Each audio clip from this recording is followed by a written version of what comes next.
go and take a rest, I stayed and I interpreted for them. For me, who was a former member of external intelligence of the Soviet Union, it was so surprising to hear what he was saying.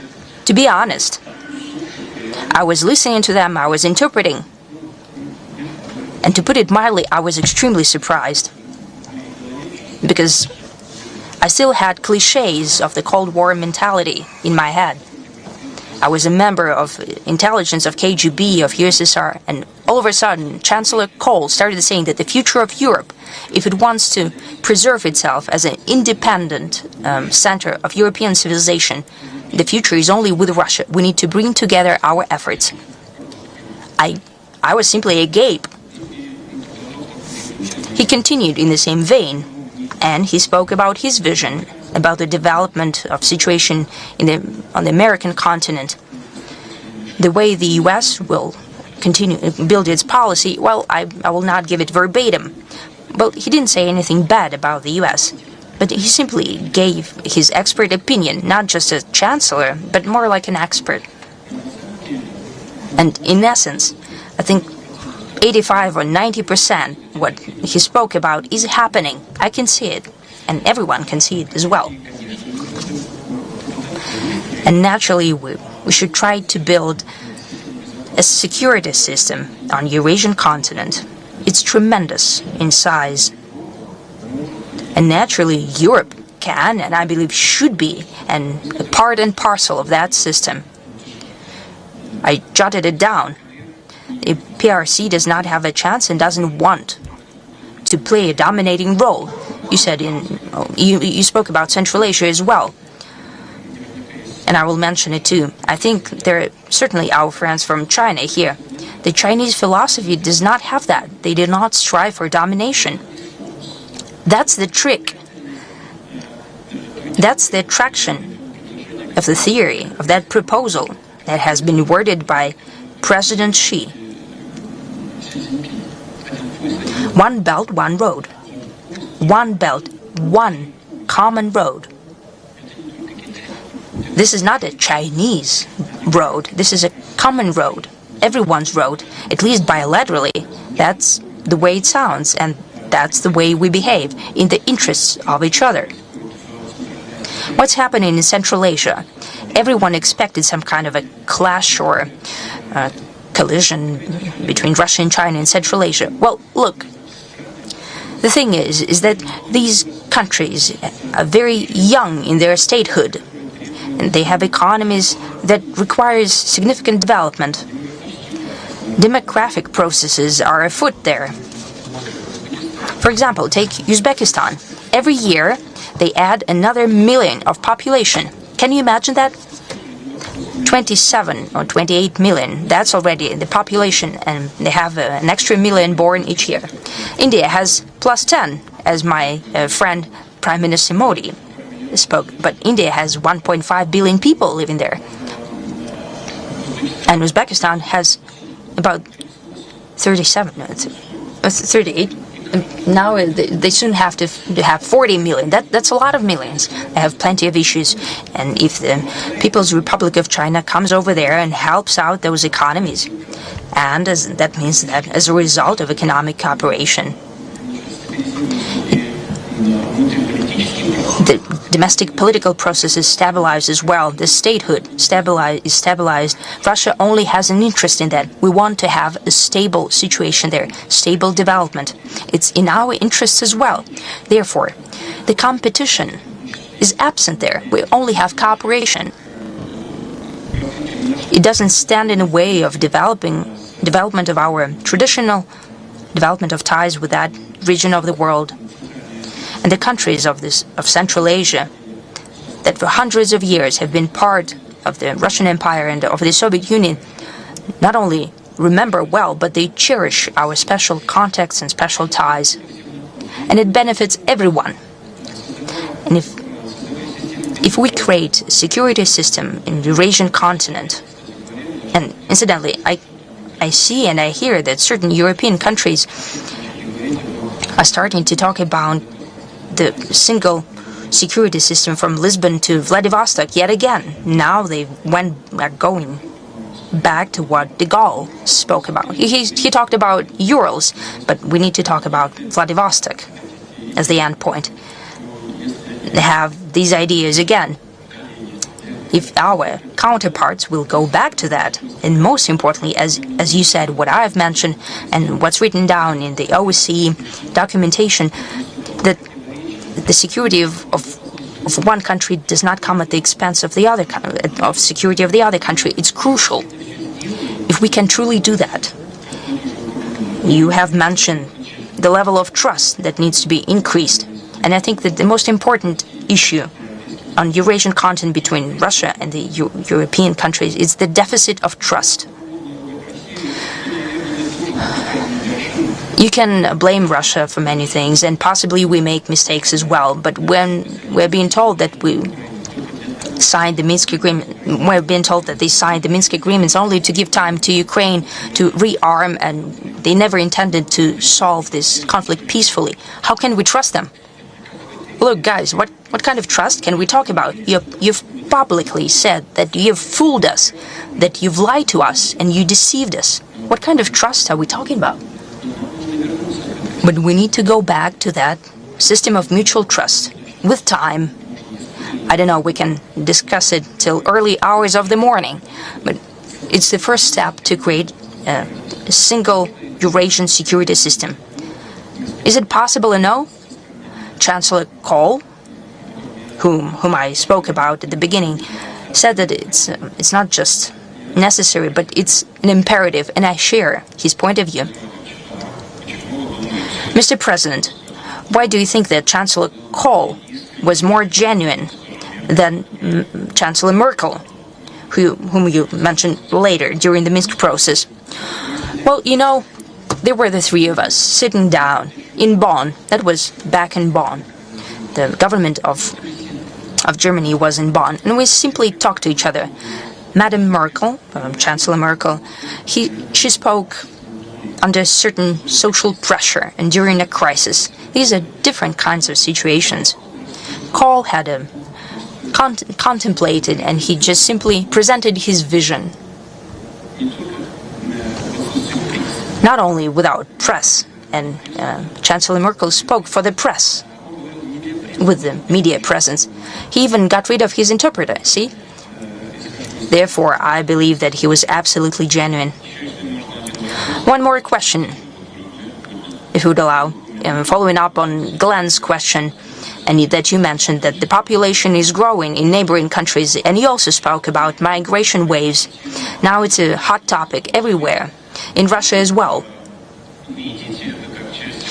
Do you see that part of Eurasian security? Do you discuss with your counterparts about Eurasia? Yes, we discuss that quite often. I have already said it. Now we have a historically low level of unemployment, 2.4%. Basically, no unemployment. We have deficit of labor. And for the development of our economy, we need labor. Moreover, the lack of the necessary number of workforce is one of the main hurdles towards our economic growth. Right now, in construction, we have about 500 or 600,000 people. That's the deficit right now. That in industry, we need about 250,000 people. And that would not even be enough. It will be absorbed right away. But as a first stage, we need to create the conditions where people who come here to work, that they are prepared to do it, that they would know Russian language and know our traditions. That's what we mentioned multiple times. They should know our laws, and not only know, but to be prepared morally to observe all of it. Then there will be no irritation and intolerance from our citizens. And first and foremost, we need to think about the interests of the citizens of the Russian Federation. It is an apparent thing, and I hope that the regions of Russia and the leadership of the regions would hear me now, just like the law enforcement.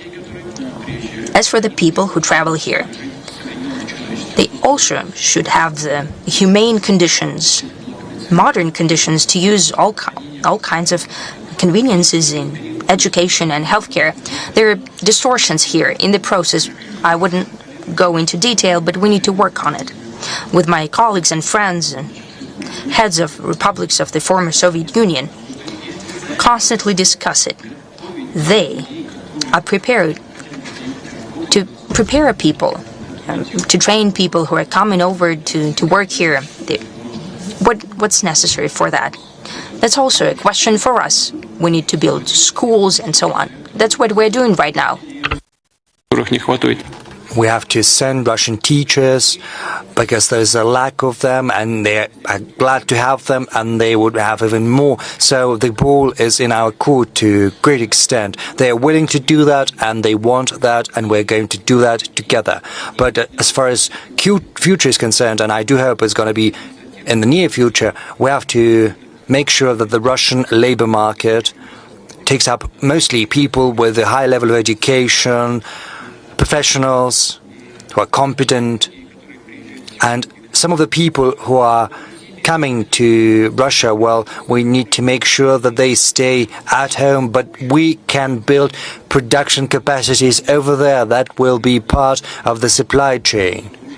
So we could give orders to them, they could produce some components and spare parts, we could have the final assembly capacities, and then both in Russia and in Uzbekistan and in Kazakhstan, Tajikistan, every other country, they would have jobs over there, and this would be a cooperative process. To a large extent, we have to re-establish and rebuild the cooperative chains of supply which used to exist back during the Soviet times, but on a new technological foundation, on a new logistical basis. And then the general system is going to be more sustainable, and it'll improve the economic growth rates for all participants of this process. Nor is it there going to be such a high level of tensions right now. You know, we've just spoken about AI and other opportunities. The lack of labor force, and all experts agree on that, has to be compensated for thanks to new technological opportunities. Technology has to be propelled to a new level, and our production capacities have to be built on a new level, and we need to raise our efficiency as well. And I suppose this is doable. Very much so. Thank you. Mr. President, yesterday there was a huge event. Everyone held their breath because the US elected a new president. So, this is the 6th US president. You see, during your presidency, he is also the 4th, but it happens. So, do you have any recollections about any of the American presidents, some more pleasant than others? Maybe it was more interesting to work with some of them. Well, you know, all of them are very interesting people. It would be hard to imagine a person who finds him or herself at the helm of one of the biggest countries in the world and who is an ignoble or an uninteresting person. No, it's impossible. The thing is, the internal political culture within the US is such that this internal political strife becomes increasingly acute. They resort to all kinds of tactics. Opponents resort to different methods, both the political opponents of the acting head of state, and, you know, sometimes they resort to instruments that are far from decent or appropriate, nor are they indicative of this political culture. Well, just remember how many attacks there were against President Bush. He was accused of being a non-intelligent and illiterate, basically not a knowledgeable person. So I think in terms of attitude towards Russia, in terms of policy with regard to Russia, many of them, or at least many of them, as I said, everything that has been done was basically viewed as a creeping intervention. But in terms of personality, I can assure you, President Bush, who used to be governor of Texas, and this is a very difficult state to run, and he was very successful in his job, and I can tell you he is just as good as any expert who sits in this room right now. However, he has been portrayed as a person with a low IQ or any other type of accusation mounted against him by political opponents. You know, I talked to him, I stayed at his house in Texas, I met his parents at their home and they came to see me. And I can tell you, I spoke to his father, also former US president. Well, of course, he was no longer president, but he said quite sincerely to me, you know, we made a huge mistake when we started to boycott the Olympic Games in Moscow, and Russia followed suit, you know, because Russia boycotted the US Olympics. He said it was a huge mistake, it was just nonsense, but, you know, that said, still, that continues because under external pressure, the International Olympic Committee has basically turned into a circus. They've commercialized the Olympic movement, destroying the Olympic movement with their own hands. But, you know, I'm talking about the people I had to work with. All of them were a prominent personality, and they ended up on the political Olympus not by coincidence. And what about the future president? Well, you can have any attitude toward him, you know, because during his first iteration as president, he was dubbed as mostly a businessman, that he is not very well versed in politics, he can make a lot of mistakes, but from the outset, I can tell you that his behavior when there was an attempt on his life, you know, I was impressed. He's a courageous person. And it's not just about the hand he raised and his call to fight for their common values and ideals. Of course, there was a rush of adrenaline, but a person shows their true color in these emergencies. And this is precisely one of those cases, and I think he acquitted himself admirably in a valiant fashion as a man. As far as politics is concerned, I don't know, during his first presidency, I don't know whether he's going to hear that, but I think I'm going to say that regardless. I think he was harassed by everyone on all sides, bullied. He was afraid of making a step to the left or to the right, saying the wrong thing. I don't know what's going to happen right now during his new presidency, because this is going to be his last presidency. Whatever he does, it's up to him to decide. But what he's been saying publicly up until now, you know, I would be loath to comment on what was said during the electoral campaign, because, you know, that was a deliberate thing to fight for votes. But regardless, what he said about his desire to rebuild relations with Russia, to facilitate an end to the Ukrainian crisis, I think this deserves attention at the very least, and I would like to take this opportunity to offer my congratulations on his election as President of the United States. As I said before, we are going to work with any head of state that is going to garner the trust of the American people, and this is what's going to happen in practice. And if he does what he has been promising, you know, before the inauguration, if he makes a phone call, if he says, Vladimir, let's meet, you know, I don't think it would be beneath me to call him myself.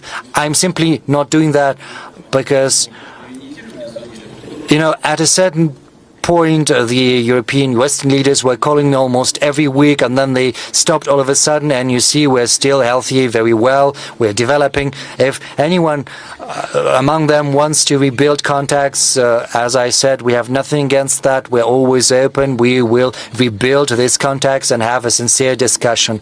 But so far, there are many people who want to engage in a discussion. They are here in this room. So you're willing to talk to Trump? Yes, we are. We're ready. Well, Trump is not here yet. So let's have a discussion with those who is present in this room. Let's start with Professor Fan Shaoli, please. Over to you, Professor.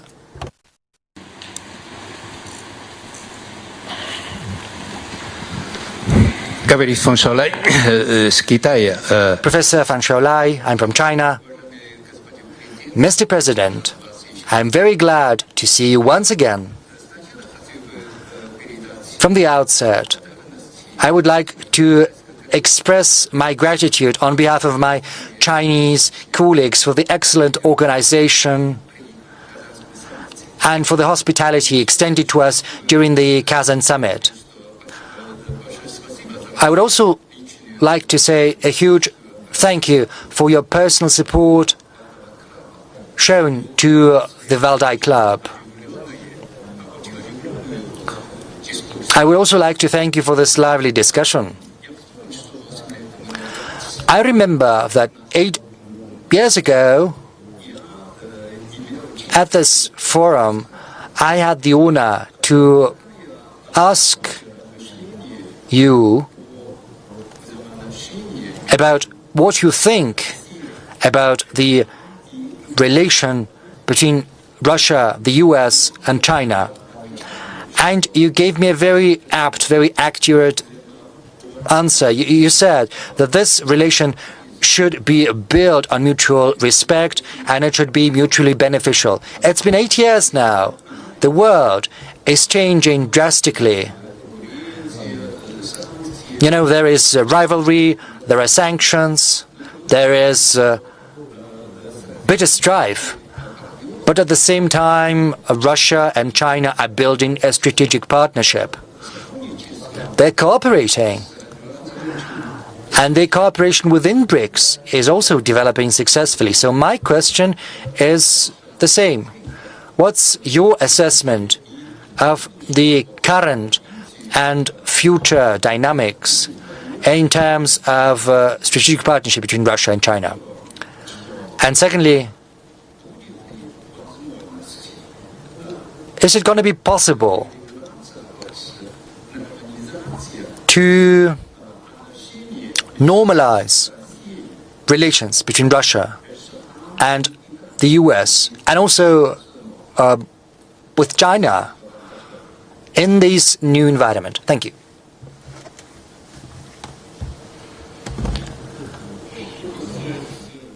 As for relations between Russia and the People's Republic of China, these relations are at an unprecedentedly high level. These relations are built upon mutual trust. This is something we are lacking in our relations with certain countries, primarily with the Western countries, and I've spoken about the reasons for that already.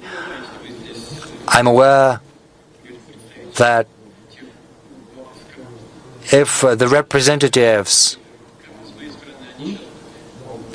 of those countries that I'm criticizing were here, they would give me a list of their grievances with Russia. But, well, we're not going to have a discussion right now on this subject, but I would like to say that the level of trust between Russia and China is at the highest level in modern history. This, as well as our personal friendly relations with President Xi Jinping of the People's Republic of China, serve as the sure foundation for the development of intergovernmental ties. I'm not going to go into detail, but our bilateral trade is $240 billion, probably not the biggest, but still ranks among the first biggest 4 trade partners of China. This is a very good result already. And this is a very important factor. And we are hugely complementary. We started with energy, nuclear energy, and as our technological capacities are growing, we have an exchange of these technologies, and this significance is only growing. That is why we're expanding our cooperation. It's becoming increasingly wide. The spectrum is also expanding, and we are paying increasingly great attention to high technology in different spheres. China has made a huge headway and achieved a lot in different spheres. I spoke publicly on the subject. According to our experts, the economic development model China has chosen is something it arrived at in a natural fashion based on the requirements of life, and it's more efficient than many other economic models because this model combines planned economy and market economy, and thanks to this model, Chinese experts are successful. And the political leadership manages not to build barriers in the way of what the economic specialists are doing. And they're doing a very good job together. China's economy is performing more efficiently than other economies. It's true that we are seeing a certain adjustment in terms of economic growth. Regrettably, the US is pursuing a policy of double constraint. It's trying to constrain both Russia and China. What's the point of fighting a two-front war? Basically, I do not understand that, but they believe that the economic ascendant of China is a threat to their economic dominance. But personally, I think if they want to be efficient, they should choose other methods to achieve these goals. Rather, they should show their advantages in a competitive rivalry. This should be fair competition, and this would create better opportunities in the US. Instead, they are introducing bans and prohibitions, which in the end comes back to deal a blow to their own economy. Say the ban on Chinese goods or the use of Chinese technologies in the American market. This will only result in inflation and in higher prices. That's going to be the end result of that. As far as our cooperation is concerned,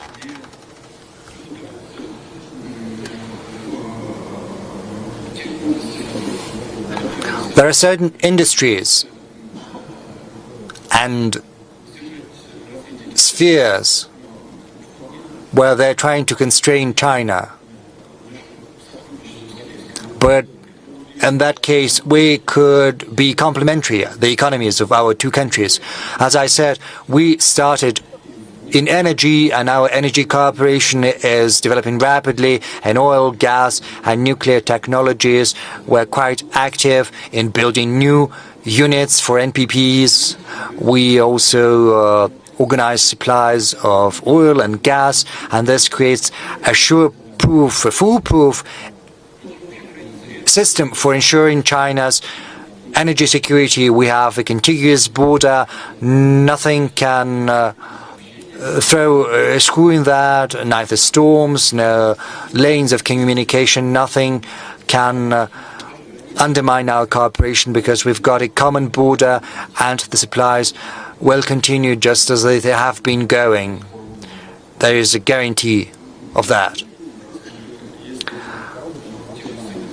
I believe that if the US chose a different path, a different attitude towards China and Russia, so if they chose a policy of trilateral cooperation instead of double constraint, then everyone would stand to win. And another question about the trilateral cooperation, I spoke about that, and I ended on that. You were not following me. Sorry, I got distracted. I think there is General Salik from Pakistan. He raised his hand. He wanted to ask a question.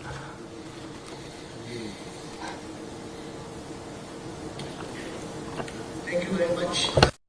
President, my question is about the stability between the global powers. The New START treaty is expiring on February 2026, and there appear to be no chances of its renewal or extension, and no other treaty is being negotiated. So how do you see at the end of this agreement maintaining the stability of relations between the global powers?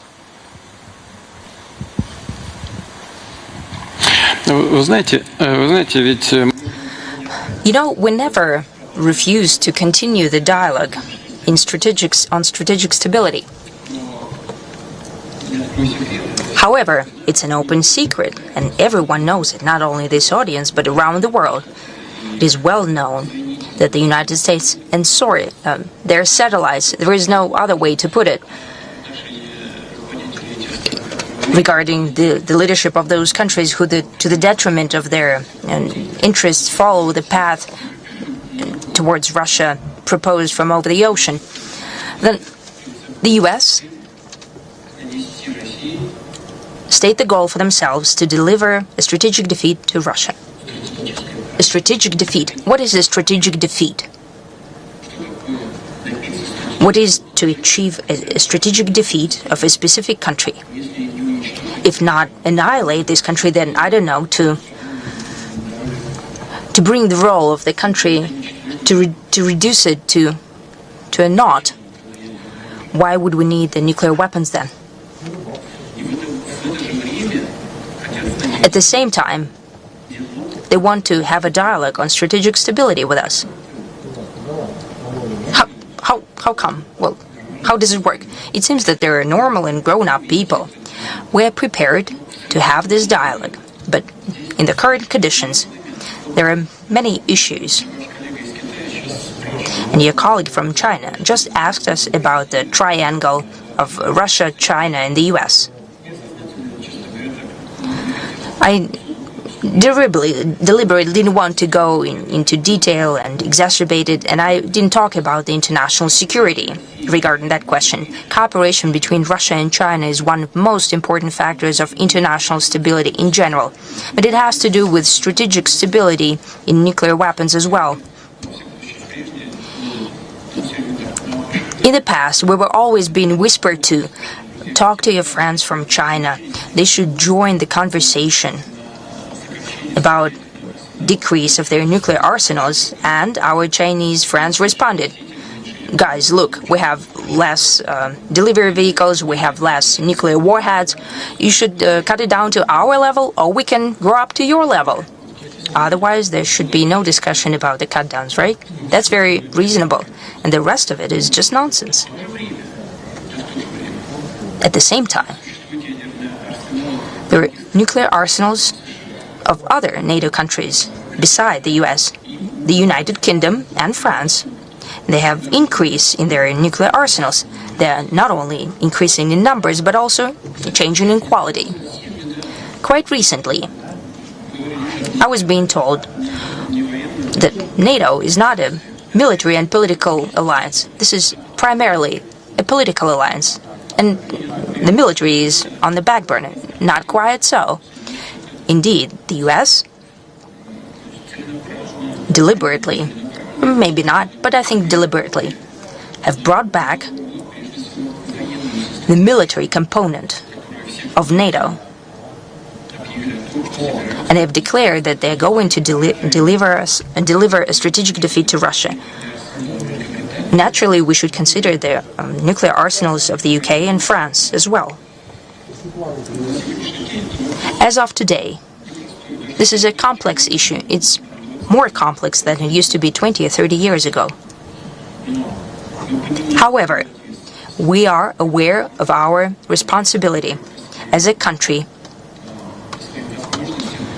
which has the capacity in terms of delivery vehicles and warheads and the quality of modern weapons, and it's being improved domestically.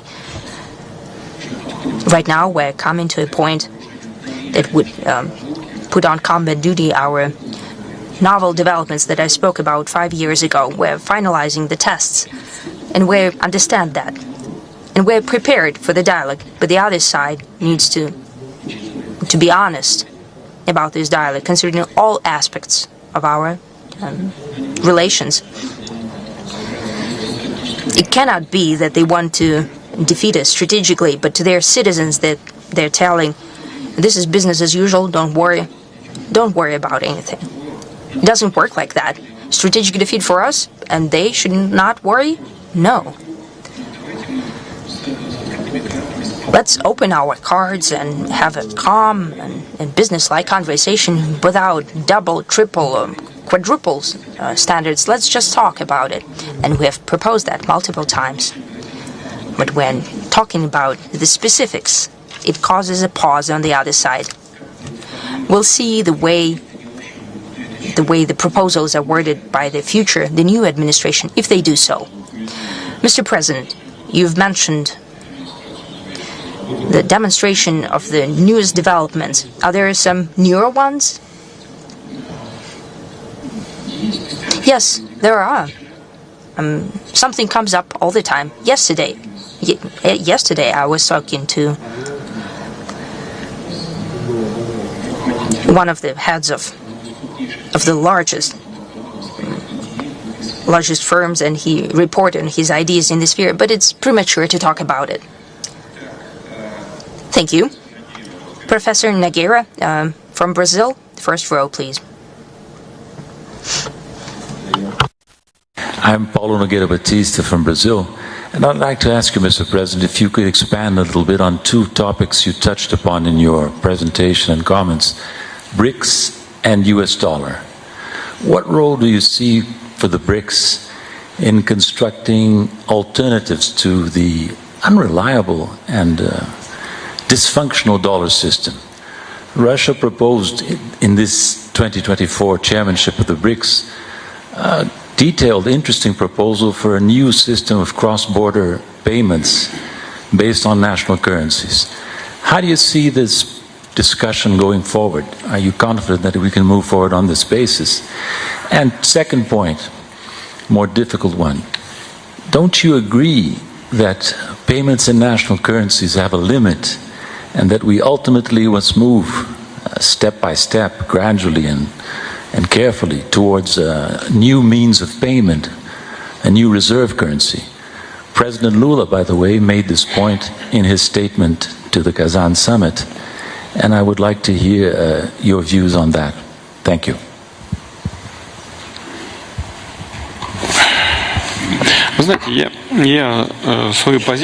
You know, my position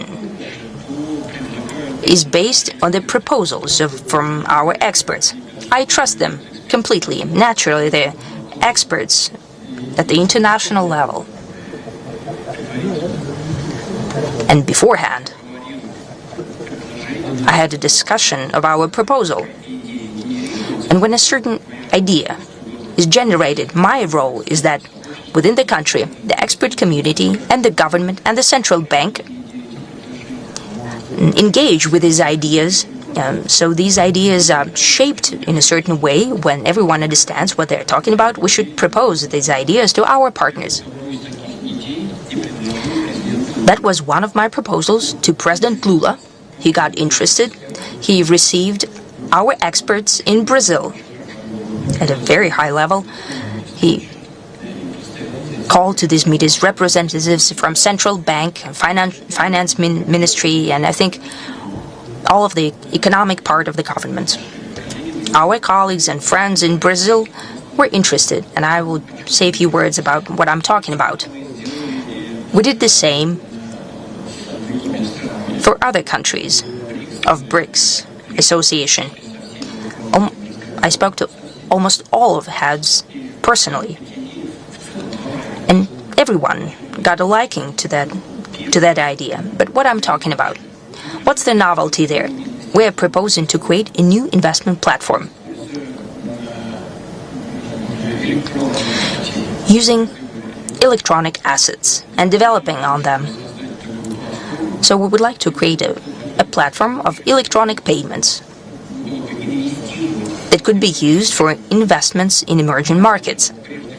And that is primarily the markets of South Asia, Africa, and partially Latin America. I'd like to repeat once again, why do we think that? We think that because there are tremendous demographic processes underway. Population growth, they have accumulation of capital. They don't have the necessary level of urbanization at this point, and it will increase. And if that happens, they would have new centers of economic growth. And people will strive, and that means that governments will follow their needs of increase in the standards of life and prosperity. And we think that these regions of the world will show the highest growth rates. Saudi Arabia, China, Russia, in our opinion, will show growth. But much more tremendous growth, a surging growth, will be shown by the regions of the world that I've mentioned. They will need investments, technologies, and staff, talent. Using new investment capacities, the new platform, and we think would ensure that.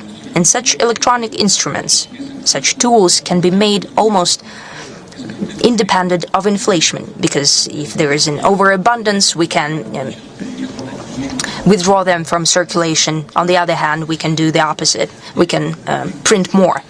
And we can regulate that through central banks and oversight by them, and through the new development bank. The leadership of the NDB also like that. There are different points of view there, different approaches, but in general, some had more interest in that, some had less interest in that. Still, we agreed to create a working group at the expert level, at the government level. We're going to do that. We are in no hurry. This is not a response towards the events of today. No. This is not even a response as trying to counteract the limitations in the sphere of finances. I'll speak about that more. But this is just an idea how we could organize our work for the most promising growth markets of the future. This applies not only to BRICS countries, but also to those countries which are not BRICS members today. This is just for us an opportunity to invest, to enter those markets. For them, it's a chance to use our capacity. Otherwise, it would be impossible. If we look only at promising projects that promise us revenue, we can launch this project and it will work, I think. As for today's conditions, the use of national currency still bears its fruit. For Russia, for example,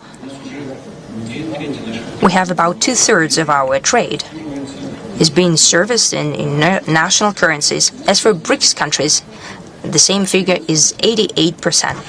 Payments in national currencies. Right now, we are discussing the use of electronic tools of exchanging financial information between the central banks of our countries. This is the so-called financial BRICS bridge system that we have discussed at the expert level with all of our partners. The second system is also a part of BRICS ecosystem. We were talking about payments, settlements at stock exchanges.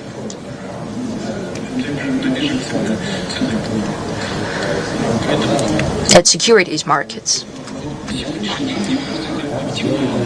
I think that today this is the best option. That's what we should work on in the nearest future. I've heard a lot that the experts and the journalists are talking about creating a single currency. I think it's premature. We don't have such a goal among us. Because in order to talk about a certain single currency, then we need to, well, achieve greater integration of economies. That's number one. And number two, we need to increase the quality of economies to a certain level. So these would be very compatible in terms of volume and quality, compatible economies. Otherwise, it would be unrealistic and possibly even detrimental. We shouldn't make haste here. And I want to wrap up with what I usually start with when I respond to questions like that. We never wanted to abandon dollar, and that's not our commitment. The political and financial authorities of the US or of Europe are doing it themselves. When they decline to put through European settlements, euro is still in fledgling state, but they limited its capacity by their own hand. It's nonsense. As for Europe, the issue lies in the fact that decisions in economy are done by politicians who, quite often, unfortunately for those countries, are not experts in economics and finance. And that is only to the disadvantage of those countries. We are not abandoning dollar in Russia, where they simply refuses to allow to use dollar as a settlement tool. Well, even so, I think if we are denied that, it's so foolish of the U.S. authorities, because the dollar is the pillar of U.S. power, and they're undoing it by their own hand. I thought that whatever happens, dollar is like a sacred cow.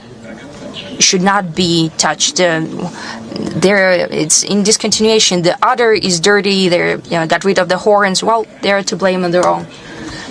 The payments in dollars are decreasing. Not too much as of yet, but as means of savings, it's going down step by step, very gradually. It's shrinking, but it's a trend. It's their own doing. But we're not fighting against it. Our proposals are not aimed against dollar.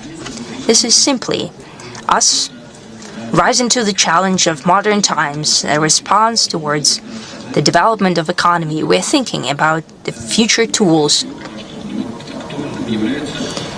And what's relevant today is what I've said before, creation of a system, using already the groundwork of the systems in each country, exchanging of financial information, and those tools that I've mentioned will develop them. Thank you. Alexander Alkovich from Serbia.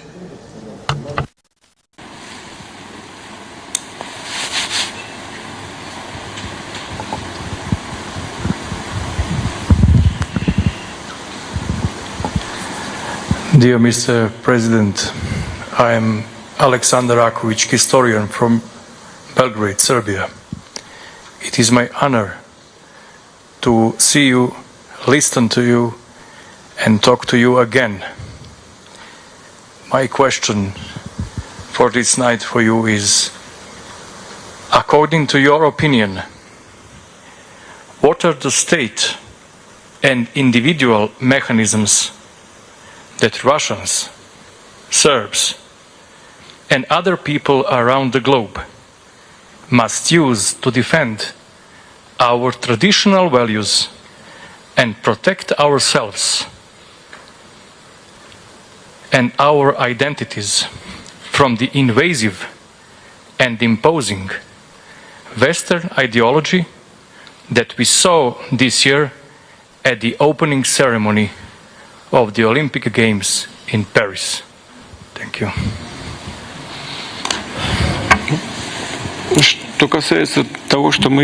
Well, as for what we saw at the opening ceremony, honestly, I didn't watch it. Someone told me afterwards, and I did give it a watch. I don't know what they were gonna do, what they wanted, why the organizers chose that, and why it was greenlit by the International Olympic Committee. It was an insult to millions of Christians, of believers. Why there is a need to insult anyone, I do not quite see that. Why there is a need to insult the sentiments of Christians. Those who organized that say they didn't want to insult anyone, but the same happens with regard to the Islamic community when the Quran is being burnt, or when there are some illustrations or caricatures with the Prophet, and when such things are being published under the aegis and pretext of protecting freedom of speech. Well, I'm just repeating what I have spoken about on multiple occasions, because the freedom of one person or society and where the freedom of other persons starts. Because, you know, you can insult someone and religious feelings of other people and say, this is my freedom, but this would lead you as far as to, I don't know, murder someone. Because if you want to murder, is it gonna be like encroaching on your freedom? Well, of course, that is nonsense. People do not feel the line, the border, as they say. They have a vision and they do not know where the boundaries lie. Yes, if you have a vision, it's all right. But if you know that this vision of yours might insult other person, you should refrain from going public. The rule is as simple as that. They believe it possible to act in such a fashion. Incidentally, the same goes for the opportunity for men to compete in women's sports. You know, it simply destroys women's opportunities. Well, I'm sorry for broaching this subject. Maybe there are some sports which are not for women. I'm sorry, I do not want to insult anyone, but women should compete with women. Well, yes, there is box, and maybe that's a male sport. But, you know, if you declare that you're a woman and then you go and you break a nose of a woman, it simply destroys women's sports, because women will have no chance of competing. Men should compete with men. And if you're a man and you declare yourself a woman, you should compete with similar people. Or, you know, it's like those who get a medical certificate, say that they have an illness and they take a medicine and they have an unfair advantage. Well, you can organize, again, a competition among people who use the same method. This is only natural and this is not going to insult anyone. No one is going to be offended by that, I think. Now, as far as protecting our values is concerned, I think we should use any means at our disposal to protect these values. Mr. Van Ven, please. Thank you. My name is Wang Wen from Chongyang Institute, Liming University of China. I'm so glad to see you again. And my question is about Russia's China policy in the coming 4 years, as well as the future international system changes. Because we know Trump is back. Let me imagine if one day President Trump call you and ask that, like that, let's join forces to contain China. What would you respond? And will you accept President Trump's suggestion, so-called uniting with Russia and resisting China? And my second question is about the future's international system change, because you often mentioned that international system is ongoing fundamental change.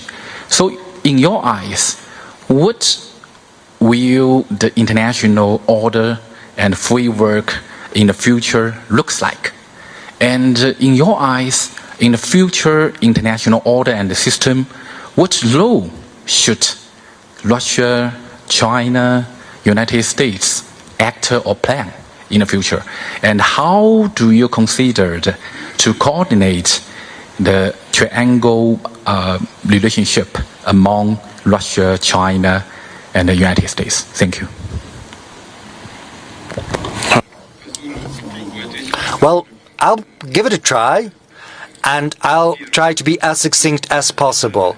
First, China and Russia are cooperating and being friends, not against anyone. Our relationship with China is not aimed at any third party, the US included. Our relation with the People's Republic of China seek to develop and create a favorable environment for ensuring the security of both our nations and peoples. And the same applies to our relations with the United States of America. It would be very difficult for me to even imagine a situation when the president-elect makes such an offer as you mentioned. I think he understands that it is completely divorced from the realities in which we are living. Russia is not gonna ally with anyone against anyone. And it seems even increasingly unrealistic to me with regard to China, because with China we've reached an unprecedented level of trust, mutual confidence and friendship. I think such countries as Russia and China that have such a big border and such a long history of coexistence in one space, despite the differences in our cultures, which, however, do espouse similar and common values. I think that in itself is a great achievement, and we have to use it right now, and we have to reinforce it and pass it down to forthcoming generations. As far as the possibility for establishing our relations with the US is concerned, we're open to these possibilities.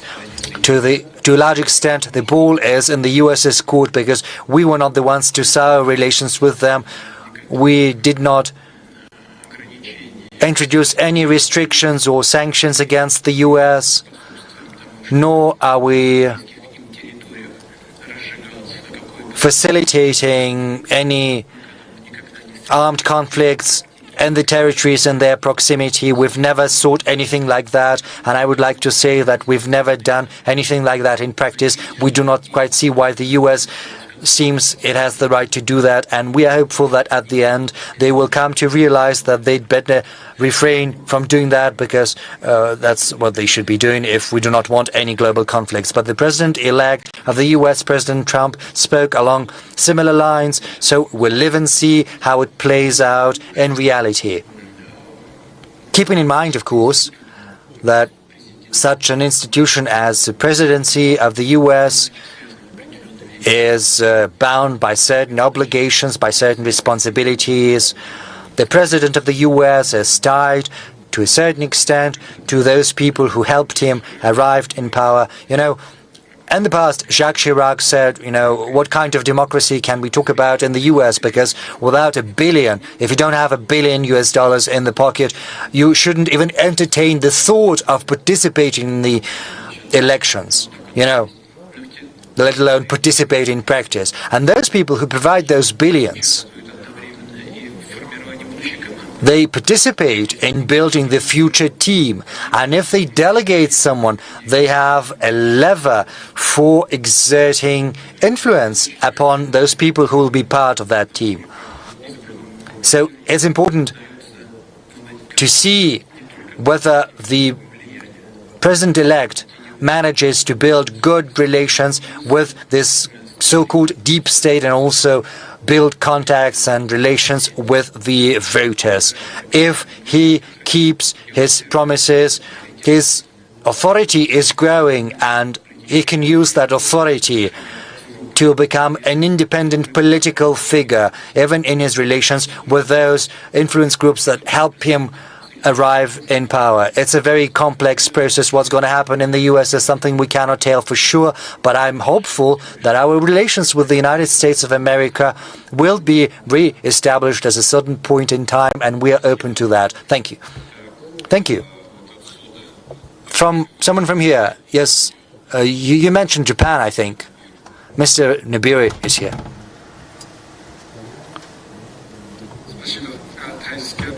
Thank you. Thais Kabira, Sasagava Peace Foundation. I would like to ask you a similar question, but it's about Japan. The strategic landscape in East Asia is becoming increasingly tense. This is due to the strategic rivalry between the United States on the one hand and China on the other. And in this rivalry, Russia is clearly on the side of China. The frequency of joint military exercises between Russia and China has increased significantly in this region. On the other hand, Asia is a region with a great value, and Russia's strategic interest in this region should not be completely bound by its relations with China. How is Russia trying to combine these interests? So on the one hand, there is the confrontation between China and the US in East Asia. At the same time, how is Russia going about trying to preserve the latitude for pursuing strategic stability goals in this region? And another question, what's your assessment of the future of Russian-Japanese relations within this strategic context? Say, what is gonna look like in the next 5 years? Indeed, the situation in East Asia is not becoming any less unstable or less tense, but it's not due to China. Yes, China is our friend and closest partner, but let me say that objectively, it's not China that is building blocks over there in East Asia. I do not want to act as China's advocate. I understand there are many internal issues because there are always issues between neighbors. I'm not sharing any secret with you. There are certain difficulties on the Chinese-Indian border, but well-versed, thoughtful people who care about the future of their nations are on a quest for compromises, and they arrive at them. This is what Prime Minister of India and China's President are doing. They are engaged in a dialogue, and they continued that dialogue during the BRICS summit in Kazan. And I'm hopeful this is going to have a positive impact upon future Chinese-Indian relations. Regarding the situation in East Asia as a whole, it's not China that is building blocks over there, it's the US that is doing that, one block then another. Right now, NATO is formally making its way into East Asia. Nothing good is happening. Nothing good happens if exclusive political or military blocks are being built that act to the tune of one single country that acts as a leader. Other countries, as a rule, are following in the wake, serving the interests of one single country that initiates the establishment of these blocks. And those countries that agree with every demand of the US should think on that. And if issues do arise, and they always do among neighbors, it's inevitable. One should work at a regional level, trying to escape external influence and show courage, patience, and willingness to search for a compromise. And if such an attitude prevails, then compromises will be within reach, and they will be found. So leveling accusations at China, trying to accuse it of some aggressive intentions when the US is building aggressive blocks, I think is not the right way to go. Now, you said that Russia is on China's side and not on the side of those who build such blocks. How can it be otherwise? Because we have to keep in mind everything that I've just said. We do not think that China is pursuing an offensive policy. A lot of things revolve around Taiwan, because in words, many accept that Taiwan is part of China, but in practice they're trying to provoke, and they organize provocations. Why would they need that? Isn't it because they're trying to do the same as they did with Ukraine? They want to provoke a crisis in Asia, and then they will say that the US has to be closer because otherwise they're not gonna survive. Maybe this is the same logic that applies to Asia. So indeed, we do support China, because we believe that China is pursuing a very well-balanced policy. Moreover, because China is our ally. We have a very large volume of bilateral trade. We have cooperation in security matters. You said that we hold military exercises together, and it's true. But isn't the US doing the same, say, with Japan? Well, it does it on a permanent basis, and it also holds exercises with other countries, and they do so all the time. You know, at the late 1990s, we stopped using our strategic aviation forces. It stopped performing long-range flights to neutral zones, whereas the US kept doing that. So we looked at that, and in the end, we decided to resume the long-range flights of our strategic aviation. And it is the same logic that applies here. The US kept organizing military exercises, and we decided to do the same together with China. But the thing is, these exercises are not a threat to anyone. These exercises are meant to ensure our security. And we believe this is the right tool that helps stabilize the situation, not just in Asia, but across the globe in general. The countries of the region have nothing to fear from these exercises. I would like to reiterate once again that our cooperation with China in general and in the military political field is aimed at reinforcing our security. It's not aimed against third countries. Now, as for our bilateral ties with Japan, I can say it again.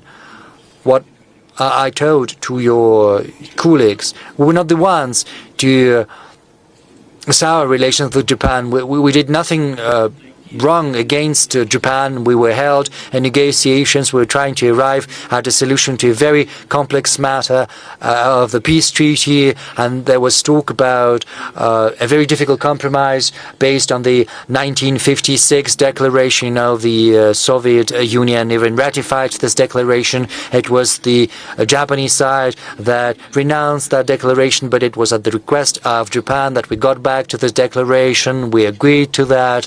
We resumed our talks. We were thinking what we could do based on that declaration of 1956, and then all of a sudden Japan slapped sanctions on that, and Japan even put us on a list of threats.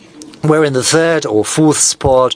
In what way are we a threat to Japan? You know, what did we do you wrong because you got an order from Washington? Maybe you should have told Washington, okay, guys, we'll think about that, without giving offense to your partner and to your ally.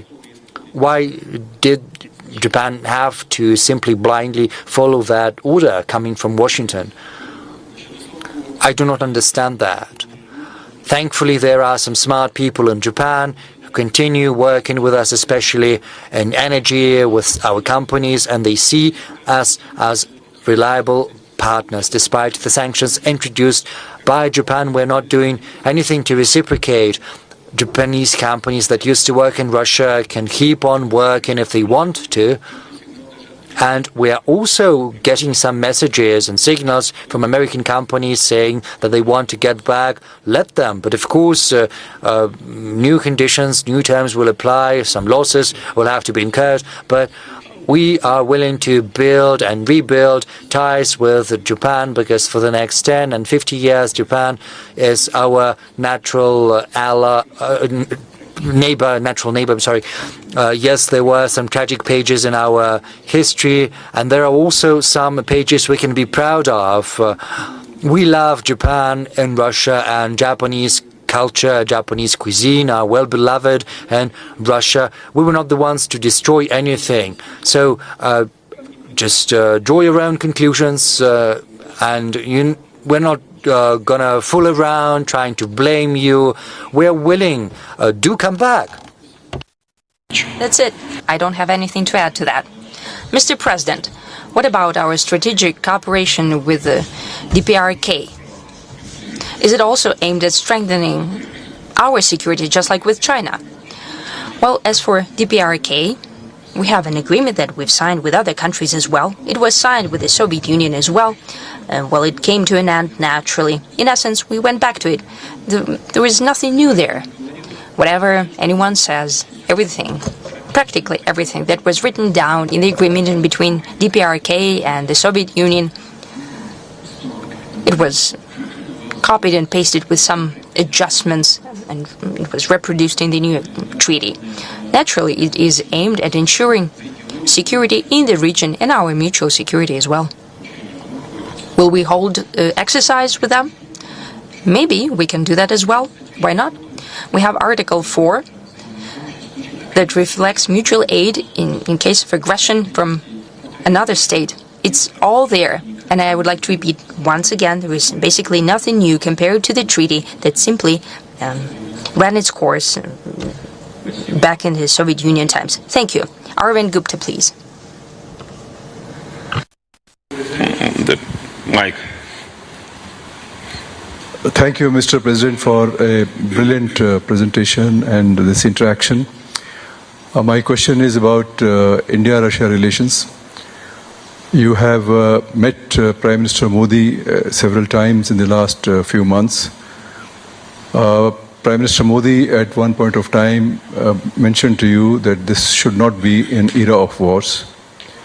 How do you see that statement? How do you interpret that statement? What is the meaning of that statement for you? That's one. Secondly, if you could also tell us in this concept of Eurasian security, what role do you see for India? And thirdly, in this changed geopolitical environment, and you also mentioned about the importance of civilizations, civilization values, Russia being a civilization state, India being a civilization state, what are the areas in which, new areas in which India and Russia can work together? Thank you very much. India is our natural partner and ally for decades. It has been so for decades, and I think everyone knows fully well what kind of role was played by the Soviet Union and Russia in India acquiring its independence, the way we supported the Indian nation for decades. Throughout that time, we've built a unique in its quality and level of trust relations with the Indian nation. And I can say directly, In this case, and the way we feel and the way we understand coming from our Indian friends, there is an overall national consensus about the development of relations with Russia, with our country. And using this basis, we're developing our relations with India in all dimensions. That applies to the economy. It's showing good growth rate in different dimensions as well. For example, in energy, we are prepared. Besides oil supply, and the supply has increased manifold to the Indian market. But we can talk about possible LNG supply. We're working in nuclear energy very actively. We are building nuclear power plants in India. We have tremendous respect for the idea of Prime Minister Modi. Make in India, his call to make in India, and we are prepared to invest in that. Take energy, for example. One of the largest foreign investments of $20 billion is the Russian investment. We're prepared to increase it in the same vein. Naturally, now we need to think about new technologies, and we're prepared to do that. At the last meeting, His Excellency Prime Minister noted that Indian producers of agri-produce tremendously need a greater increase in fertilizers. We have done that, and we are prepared to increase our supply. I mean the needs of Indian agricultural sector. There are other needs as well. India is a great country, the largest in terms of population, 1.5 billion people. Additional growth of 10 million per year. It is growing very quickly. It is leading in economic growth among major economies, 7.4% GDP growth per year, I think. And India is one of those countries whose growth will be greater than even well-developing countries of today. Therefore, our vision of what and how and in what spheres and at what speed of development in our relations, it is all proceeding from the reality of today. And the reality is that our cooperation is increasing manifold. Maybe our trade is not as high as with China, but it's almost $60 billion at 58 and something. And it's increasing every year. This year, over the past 9 months of this year, we see the same trend. As for solving most acute crises, we are very thankful and we have great respect for the ideas of His Excellency Prime Minister Modi. He expresses his concerns about conflicts in Ukraine as well, and he proposes his ideas how to settle the conflicts. Naturally, we keep abreast of these proposals, and naturally we're not only thankful to His Excellency for his attention to these issues and for his proposals as well, for the fact what he's doing in this regard. In general, I think that our relations with India, we're developing at a high rate, and we have every reason to believe that using the groundwork that we have laid before will show even greater rate of development than today. Incidentally, and it is traditionally known that we have good relations in security and military and technical cooperation. Look at how much Russian equipment is in Indian army. We have high level of trust in this sphere. We're not simply selling to India. We're not simply selling our armaments, but we're developing weapon systems together. Drama system is very well known. We have made it that could be used in 3 spheres, in sea, in air, and on land. Everyone knows that fully well. There are no questions there, and it causes no irritation, but it testifies to the high level of trust and cooperation. Will continue in the same vein. And I hope that will be in the near future and in the far future as well. Can I ask questions now? Are we close to midnight? Yes. And we're still here. Okay. You can go ahead and choose. At the very back of this sector, I see a hand, but I don't see who's raising it. A lady there, closest to you? No. Over there. Raise your hand, please. Over there. Thank you.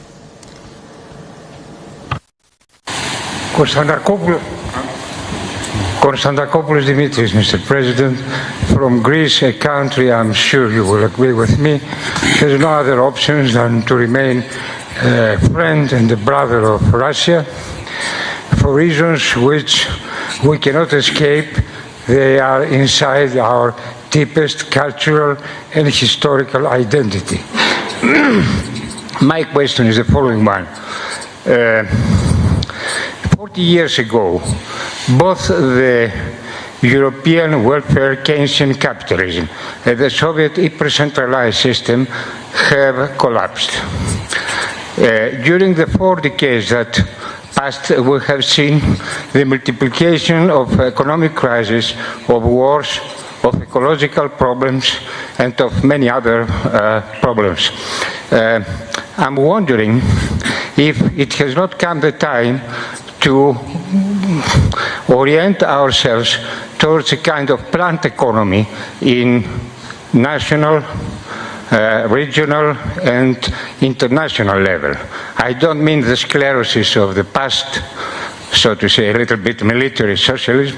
I mean a system as the one you described, of a combination of market and plan, a system like the one you tried to apply in your country just some years after the October Revolution with a new economic policy, even to introduce some elements of socialism, as you referred also to your revolution in the beginning of your intervention.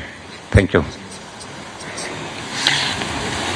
Знаете, чем острее кризис, You know, the more acute the crisis, the more plans, the more planned economy is. The greater the need for the government to intervene in the solving of the crisis. But the greater accumulated resources and goods, the more often we hear the proposals to move on to exclusively market principles. Here come the liberals and Democrats, come over and start to spend everything accumulated by the conservatives. Then with time, there is always a crisis of overproduction or a crisis that have to do with that, and the cycle repeats endless number of times, and it all comes back to the beginning. This is a sovereign choice of each state on how to build their economic policy. China has found these opportunities, and do you know why it succeeded? It is also for a reason, and not the least because China is a sovereign state.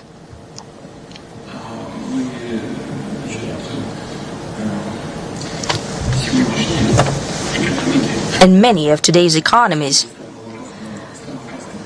due to many various reasons, due to their obligations within economic alliances, military and political alliances, voluntarily have abandoned a part of their sovereignty.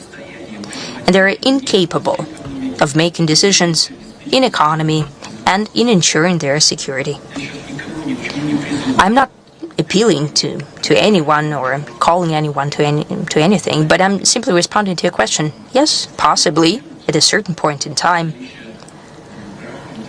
the presence of drama or a national currency would be reasonable, because you can adjust through inflation at least certain social processes and get rid of social tension, and not to shift all of the burdens of economic development on the shoulders of the population. Back in the day, Greece made a different decision.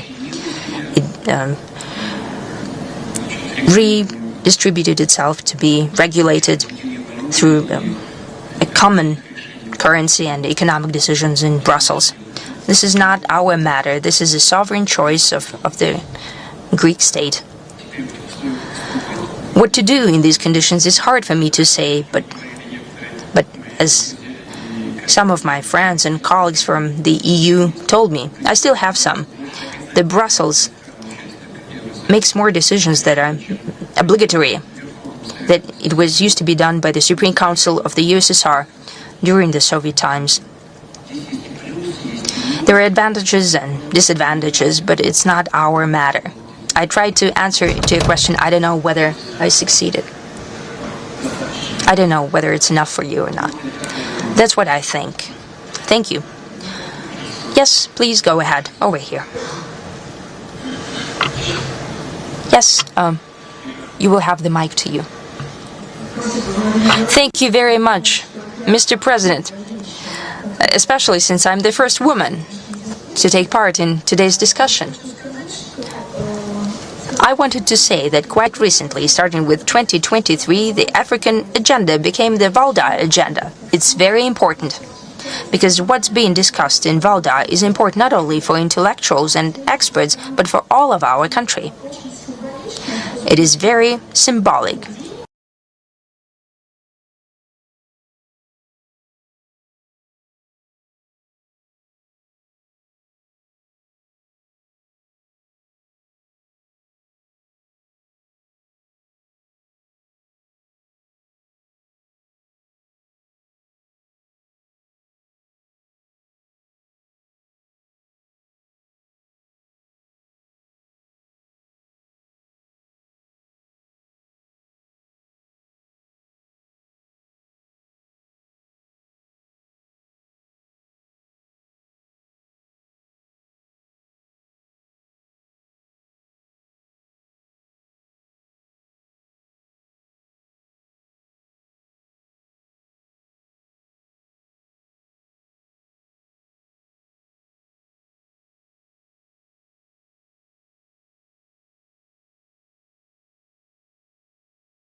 the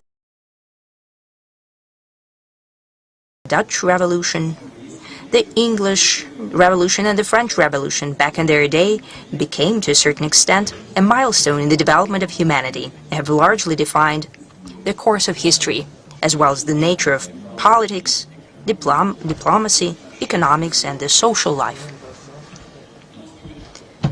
We were also destined to live in the times of drastic, essentially revolutionary changes, and not only to make sense, but also to take part directly in the most complex processes of the first quarter of the 21st century. The Valdai Club is almost the same age as our century, and it celebrated already 20 years. Quite often, people say